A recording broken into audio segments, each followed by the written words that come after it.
In the quiet examination room of a children's research center in Cambridge, Massachusetts, an 8-year-old boy named Theodore sat across from Dr. Elizabeth Morrison, a developmental psychologist specializing in extraordinary childhood cognition.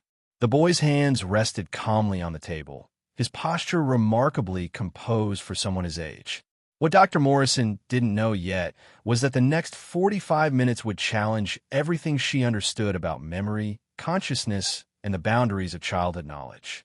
Theodore had been referred to the center by his second-grade teacher, Mrs. Callahan, who had become increasingly unsettled by the child's explanations during emotional literacy lessons. When other children struggled to articulate their feelings, Theodore would offer complex psychological frameworks that seemed impossibly sophisticated. He spoke of the ego and the ID, of defense mechanisms and the unconscious mind, using terminology that belonged in graduate seminars, not elementary school classrooms. The breakthrough moment had occurred 3 weeks earlier during a playground conflict. 2 boys had fought over a soccer ball, and when Mrs. Callahan asked them to explain their feelings, Theodore had interjected with an analysis that stopped her cold. "What you're witnessing is displacement," he had said, his voice carrying an odd formality. "The anger isn't really about the ball. It's about deeper anxieties being transferred onto a safer target. Both boys are afraid of something else entirely, and they're expressing those fears through this symbolic conflict." Mrs. Callahan had contacted Theodore's parents that same afternoon.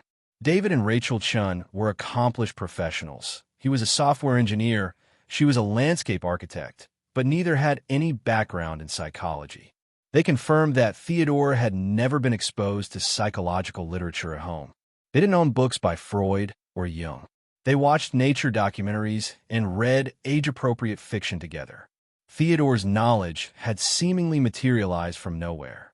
Dr. Morrison began her assessment with standard questions, observing Theodore's responses for signs of coaching or memorization.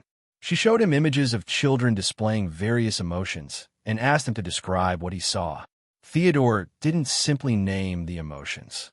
He deconstructed them with clinical precision that made Dr. Morrison's pen hover above her notepad in disbelief. "This child exhibits anxiety rooted in separation from the maternal figure," Theodore explained, pointing to a photograph of a crying toddler. "The tears represent not just immediate distress, but an unconscious fear of abandonment. The psyche at this developmental stage hasn't yet formed stable object permanence, so the mother's absence triggers existential terror. This is the foundation of what I called infantile anxiety, though I find that term somewhat reductive now, given what we've come to understand about early childhood psychology." Dr. Morrison's pulse quickened. The language itself was extraordinary, but it was the phrase "what I called" that truly arrested her attention. She leaned forward slightly. "Theodore, when you say 'what I called,' who do you mean by I?" Theodore met her gaze with unusual directness for a child his age. His brown eyes held something that might have been recognition or perhaps resignation. "I was Sigmund Freud. I know how that sounds. I know you'll think I'm fantasizing or that someone taught me these things. But I remember Vienna. I remember the consulting room. I remember Anna, my daughter, and how I worried about her. I remember the cancer, the pain in my jaw, the cigars I couldn't stop smoking even when I knew they were destroying me." The room seemed to contract around them. Dr. Morrison had encountered cases of children claiming past life memories before. It was a documented phenomenon in consciousness research, though controversial and poorly understood. But this was different. The coherence of Theodore's claims, the sophisticated psychological knowledge, the emotional specificity, it suggested something more than childhood fantasy. She spent the next hour asking Theodore questions designed to probe the depth and authenticity of his knowledge. She mixed genuine questions about Freudian theory with deliberate errors to see if he would correct them. Theodore caught every mistake. When she mentioned that Freud had emphasized the Oedipus complex as primarily a female developmental issue, Theodore shook his head with what appeared to be gentle exasperation. "No, that's inverted. The Oedipus complex, which I named after Sophocles' tragedy, describes the male child's unconscious sexual desire for the mother and rivalry with the father. For female children, I proposed the Electra complex, though I later found that framework inadequate. Jung actually developed that concept more fully. I always had complicated feelings about Jung. Brilliant mind, but he moved away from the sexual foundations of psychological development that I believed were central. Dr. Morrison felt the hair rise on her arms. She asked Theodore to describe Freud's famous consulting room in Vienna. Without hesitation, the boy began speaking, his eyes focusing on some middle distance, as though viewing a memory. The room was warm, almost stuffy. I kept it that way deliberately. It helped patients relax. The couch was positioned so they couldn't see my face during analysis. I sat just behind and to the side, taking notes. The walls were lined with my collection of antiquities. Egyptian figures, Greek statues, Roman artifacts. I was fascinated by archaeology, by the layers of civilization buried beneath the present. It seemed to me a perfect metaphor for the human mind. All those buried layers of experience and trauma waiting to be excavated. He paused, and something shifted in his expression, a flicker of what looked like old grief. There was a particular statue I kept on my desk, a small Egyptian figure. I would touch it sometimes during difficult sessions, drawing some kind of strength from its permanence. I wonder what became of it after I fled to London. We had to leave so much behind. Dr. Morrison documented everything, her professional training warring with a growing sense that she was encountering something genuinely inexplicable. Over the following weeks, she brought in Dr. James Whitmore, a historian specializing in early psychoanalysis, to verify Theodore's claims. Together, they conducted extensive interviews, carefully separating Theodore's spontaneous statements from his responses to direct questions. Dr. Whitmore arrived skeptical. He had studied Freud's life and work for 30 years and believed he could quickly expose the boy's knowledge as superficial or secondhand.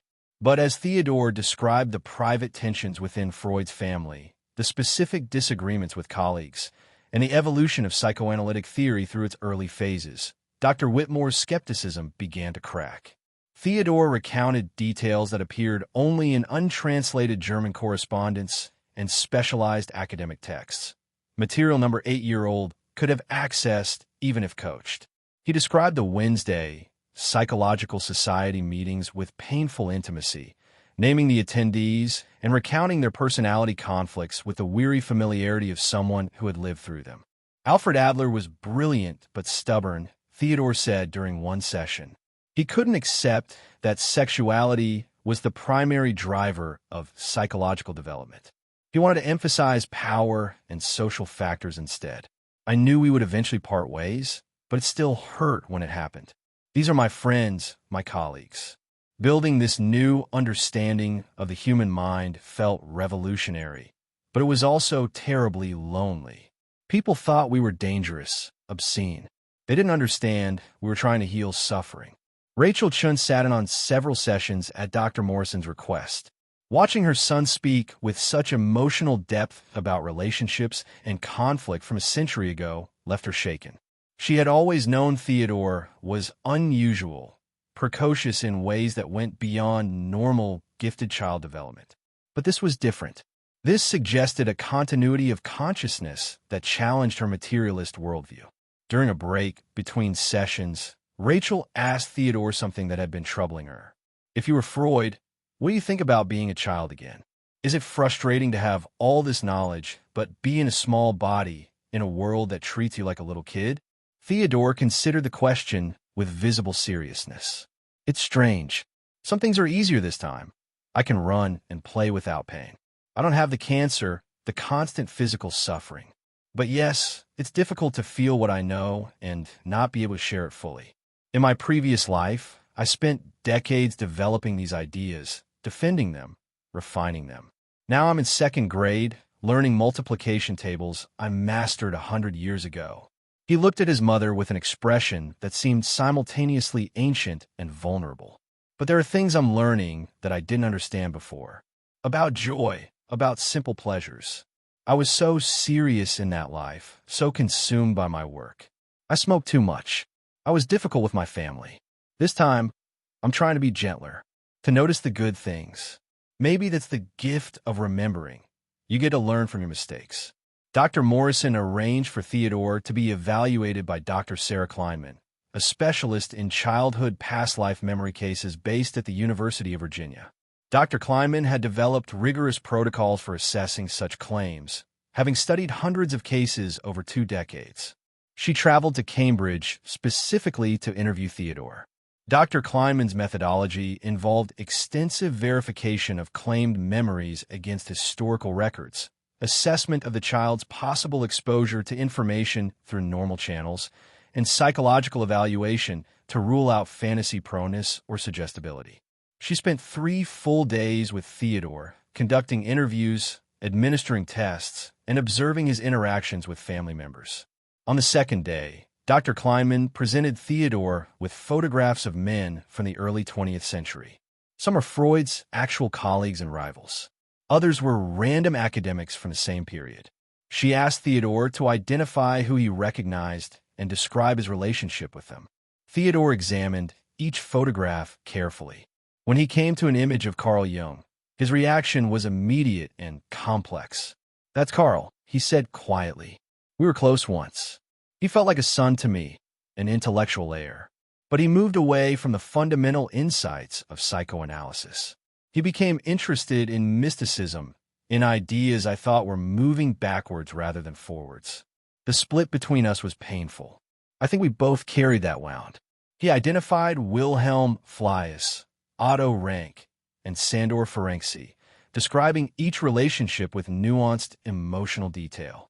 When shown photographs of men who had no connection to Freud, Theodore simply said he didn't recognize them. He made no false identifications, a result that impressed Dr. Kleinman considerably. The most striking moment came when Dr. Kleinman asked Theodore about his dreams. Freud's seminal work, The Interpretation of Dreams, had revolutionized understanding of unconscious processes.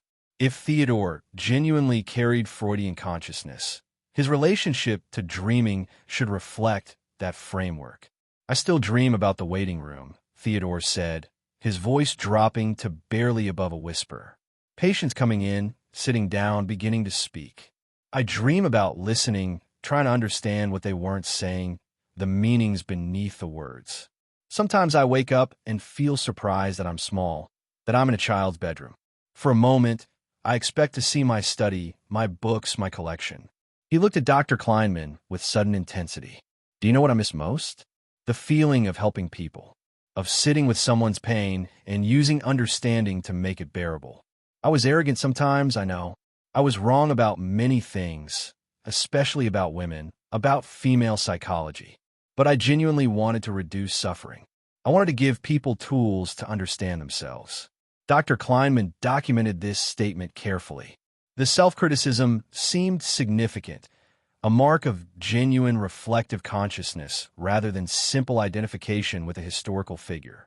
A child fantasizing about being Freud might emphasize greatness and importance. Theodore acknowledged flaws and limitations with what sounded like hard-won self-awareness. Over several months, the research team attempted to verify specific claims that weren't widely published. Theodore mentioned a particular patient from 1910, describing her symptoms and the course of her treatment. Dr. Whitmore located Freud's case notes in an archived collection at a university in Austria. The details matched Theodore's account with unsettling precision. Theodore described the garden of Freud's final home in London, where he had lived as a refugee during the last year of his life. He spoke of sitting beneath a particular tree, weakened by cancer, watching the leaves move in the wind. Dr. Kleinman obtained photographs and architectural plans of the property. Theodore's description of the garden's layout and specific plantings corresponded exactly to documentation from 1939. The research team also noted what Theodore didn't claim to remember. He acknowledged gaps in his knowledge, particularly about the final weeks of Freud's life.